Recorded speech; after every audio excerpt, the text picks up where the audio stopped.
West Africa is primed to be the region with the fastest economic growth in Africa.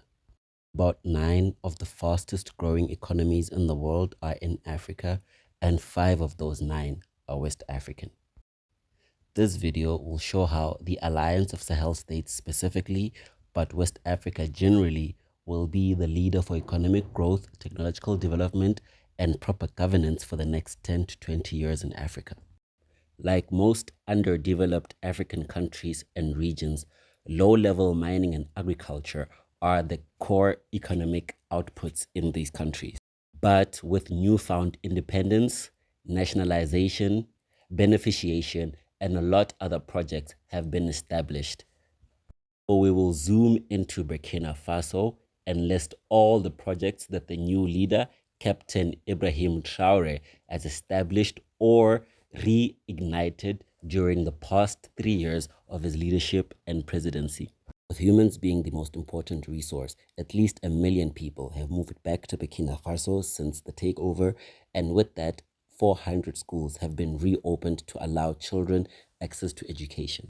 And to strengthen the agricultural industry and improve food security, over 400 tractors and other farm equipment were donated to the local farmers, including building a 40-building wide tomato processing plant that has the capacity to process 30% of all the tomatoes produced in Burkina Faso.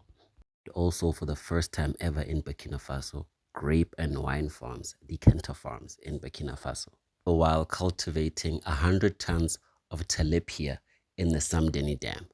And following Niger's example in nationalizing its uranium mine, Burkina Faso has decided to nationalize 2 of their gold mines. But not only that, they are in turn building a 150-ton capacity gold refinery in the country to be able to refine all the gold that will be coming from their nationalized mines. 3 countries have also come together for an atomic energy agency to centralize their nuclear capabilities. And in the transport industry, contracts for the Ouagadougou International Airport are being reviewed, while the Ouagadougou to Ivory Coast fast train rail is being renewed and restarted, with a new railway manufacturing and installation company to support all the new railways being constructed.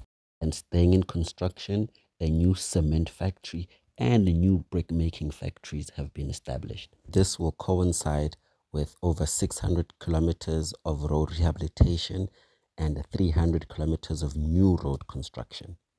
And energy supply is sourced from renewable sources, with multiple solar farms being commissioned alongside hydropower, biogas, and biomass, with aims to have 50% of all energy supply from green sources.